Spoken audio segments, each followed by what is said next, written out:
Lope indulto versus Lope vaco.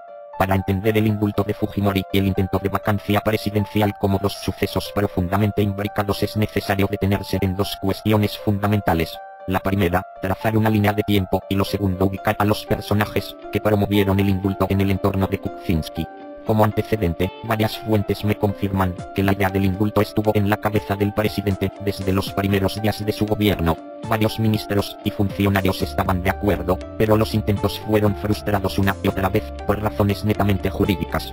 Fujimori no cumplía y no cumple hoy con los requisitos médicos establecidos para un indulto humanitario. Además, concederlo sería una farsa promovida para congraciarse con un fujimorismo que se encontraba y se encuentra dividido entre los intereses opuestos de Keiko y Kenji, los hijos del reo.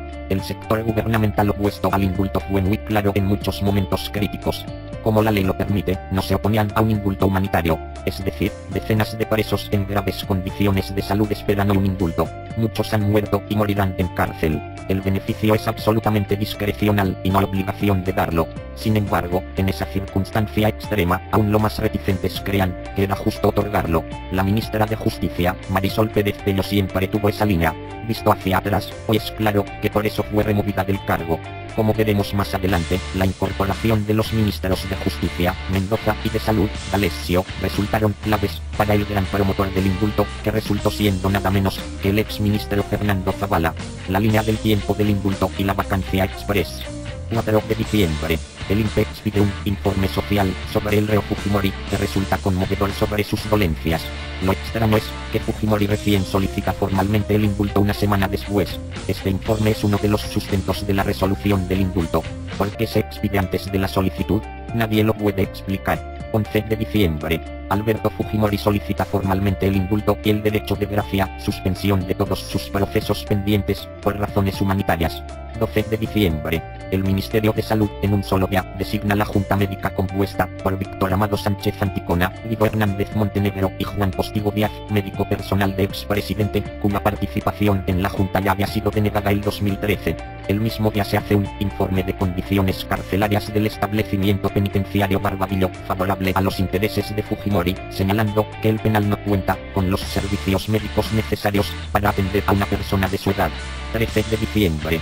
Rosa María Bartra, presidenta de la Comisión Lavajato, presenta en conferencia de prensa una carta de respuesta de la empresa Odebrecht en el Perú, que da cuenta de pagos a las empresas del presidente Kuczynski mientras era ministro en el gobierno de Toledo.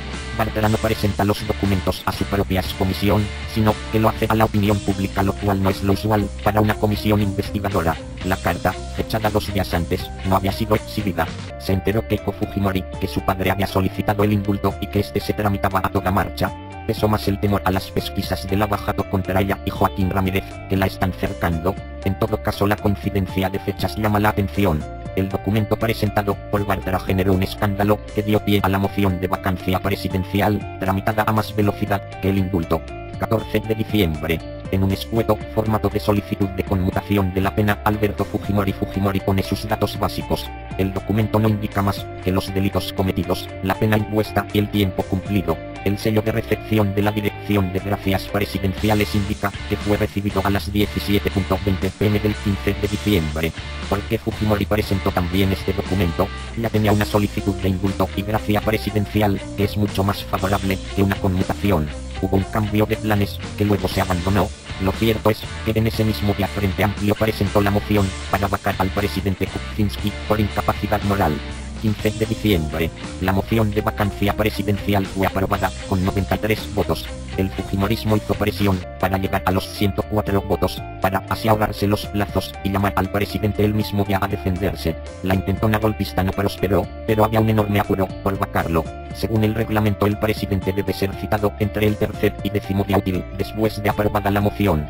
Lo citaron en el plazo más corto posible. Otra vez, un inexplicable apuro, que visto en retrospectiva puede haber tenido una motivación muy clara para Keiko Fujimori, vacar al presidente antes de que pueda indultar a su padre.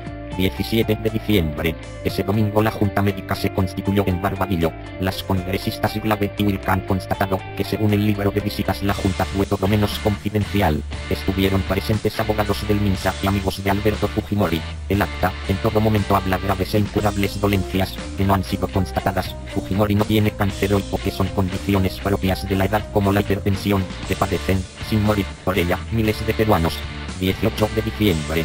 La Dirección de Penal de Barbadillo envió la solicitud de indulto y sus informes a la Comisión de Gracias Presidenciales, presidida por el viceministro de Justicia Juan Falconi, viejo amigo del ministro. El indulto está en marcha, pero tiene que ser una operación secreta. De otro lado, había que ponerle una cara democrática a la defensa de Kuczynski. Se recurre a gente que no tiene sospecha alguna del indulto y se le explica con detalle la inocencia del presidente y la necesidad urgente de defender la democracia de un golpe de estado perpetrado por Keiko Fujimori. Se presenta al presidente huérfano de toda ayuda, traicionado y abandonado. Varios caímos de buena fe. Gustavo Gorriti y yo lo entrevistamos en extenso una vez, por separado. Eso fue, y algunas líneas a través de Freddy Chirinos, toda la ayuda. No hubo más, salvo la defensa personal de lo que yo sigo creyendo era un golpe en marcha.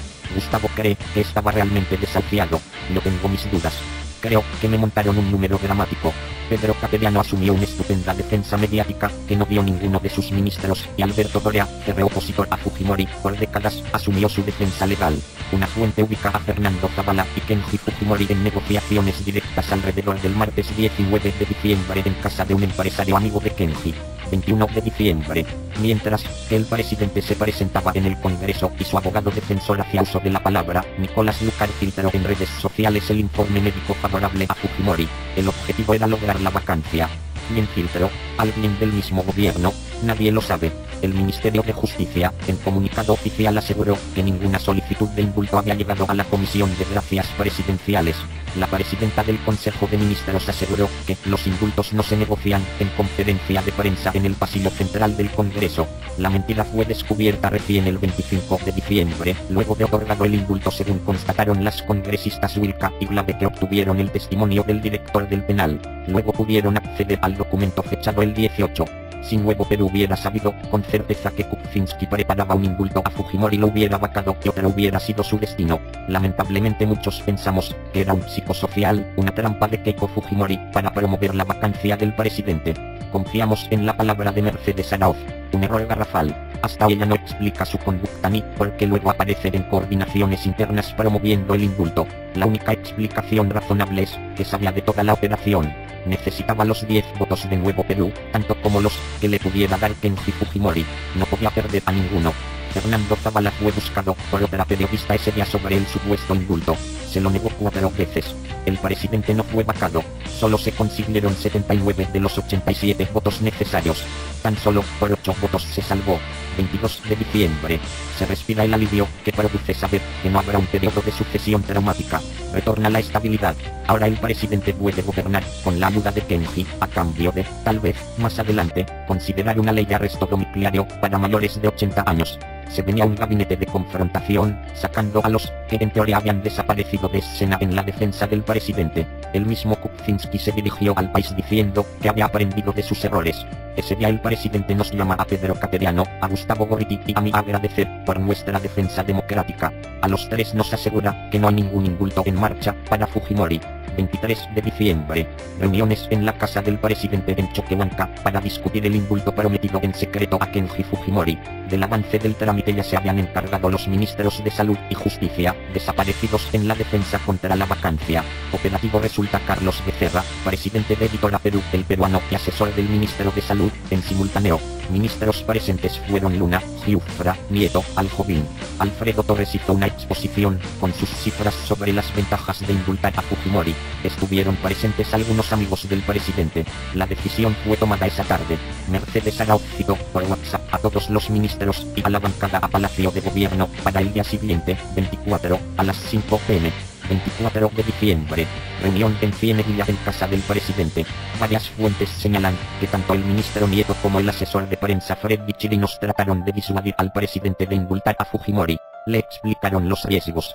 Un testigo sitúa a Cecilia Valenzuela y a su esposo, Alfredo Torres, en la escena, insistiendo en el indulto. Esa noche, víspera de Navidad, se anuncia el indulto ante los ministros y la bancada en Palacio de Gobierno. Kenji es el primero en agradecer, después lo haría su hermana Keiko. Epílogo. La reacción fue, hasta donde sabemos hoy, inesperada, para el gobierno. No apareció el pueblo aclamando a PPK por su magnanimidad. Todo lo contrario, las protestas empezaron de inmediato y el antifujimorismo recién empieza a organizarse. La defensa de las víctimas ya desplegó la batería legal ante la CIDE internamente en el Poder Judicial. La reacción internacional ha sido desastrosa para el gobierno. Desde ese día las renuncias de muy correctos funcionarios públicos no han cesado, sobre todo en el Ministerio de Justicia y de Cultura. El presidente grabó y difundió el día 25 en la noche un penoso mensaje en forma y fondo escrito por el ministro Giuffra. Hoy, 27, juramento al ministro del Interior. Basombrio renunció apenas aparecieron las acusaciones al presidente por el caso de Brecht. También ha renunciado el ministro Salvador del Solar y se espera la renuncia del ministro Jorge Nieto. El resto de ministros siguen mudos. Unos sabían y promovieron, otros no sabían, pero, con su silencio, avalan. Los personajes. No hay tragedia sin actores. Y esta los ha tenido ocultos de la luz pública en todo momento. Es bueno saber quiénes son. Esto, en la segunda parte de esta historia.